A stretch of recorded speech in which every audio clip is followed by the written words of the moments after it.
سلام، أنا محمد ربينا لمكتبي جیهانی ناحکومیم لە سلێمانی.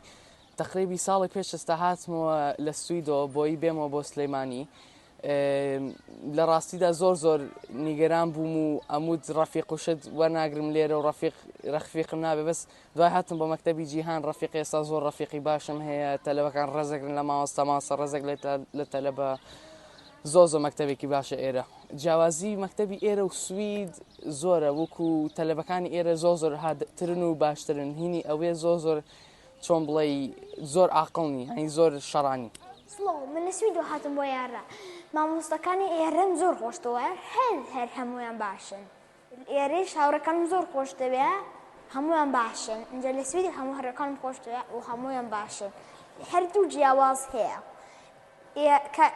یەکەم کارتی سەوزەکە، دووەم ئێرە خۆشترە. سلااو هاوڕێیان، من ناوی کێڤینم، من لە یەک مانە هاتم اینجا لێرە لە مەکتەبی جیهانم.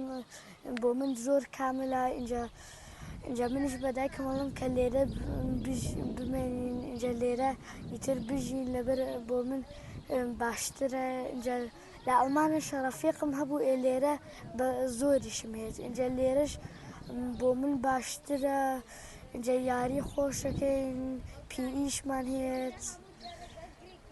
اینجا ڕێزیش مامۆستا ئەگرین، اینجا زۆر خۆشە لەگەڵ مامۆستا ویکن لای ئەڵمانیش وایە. سڵاو، من ناوم ئیبراهیمە. سەرەتا من کە لە نوێژی هاتمەوە 3 ساڵ لەمەوە پێش بوو کە هاتمەوە زۆر خەلاق بووم، چکە من ئەترسام هاوڕێم نەبێت و لە مامۆستاکان تێنەگەم. بەس ئێستا کوردیەکەم زۆر باشتر بووە، چکە هاوڕێی مامۆستاکانم زۆر یارمەتیانیاوم. من ناوم میرە ڕێبینە، لە پۆلی 6 ئێم لە چیانسکۆ. دوم 1 ساڵە بێ هاتوومەتەوە بۆ کوردستان. لە پۆلی 5 تا پۆلی 5 خوێندمە لە سوید. مامۆستاکانی ئەوێ ئاوا زۆر سابەت و شتان لەگەڵ ناکەن، ئاوا تۆزی ڕێساسی ئەوێ، بەس زۆر فەرقی نییە مەکتەبی ئێرە و ئەوێ. ئێرە زۆر ڕەفیقەکانێ ئاوا یارمەتیتیان لەگەڵ شتا هۆمۆرک و ئەوانە. کە هاتم بۆ ئێرە کوردیم نازانی، ڕێفەکانم فێری کردوم لەگەڵ مامۆستاکانم. چۆنن؟ من ناوم پاڤێڵە، من لە خەڵکی ئۆکرانیا لەدایک بووم. من هاتە 9 ساڵ شتی ئۆکرانی لە پۆلیاک فێرە بووم. دوایی شەڕێک بوو، دوایی من گەڕاومە لە کوردستان، لە جیهان ڕۆشتم. زۆر خۆش بوو، مامۆستاکانی خۆم خۆشمەوێ، ڕەفیقی خۆم. سڵاتان لێبێ، من ناوم عومەرە، لە پۆلی 6م 4 ساڵە گەڕامەتەوە.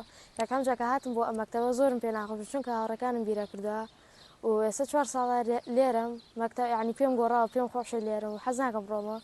و ئێستا لێوێ ئێستا هینەکەتان پێڵێمە چیمان نەکرد چیمان ناکرد. ئێستا کە لە ئەڵمانیا بوون چالاکی وشتمان نەما بوو وەکو ئێرە. ئێستا چالاکی زۆرەکەین لێرە، لە ناو چالاکیان ئێستا و هین دەشت و هاکە ڕۆشنە دەرەوەمان نەبوو. ئێستا لێرە هەموو مانگێ باوەڕەکەمە ڕۆینە دەرەوە، ئەو پێخۆشە، چونکە یعنی مەکتەبەکەم زۆرم پێخۆشە.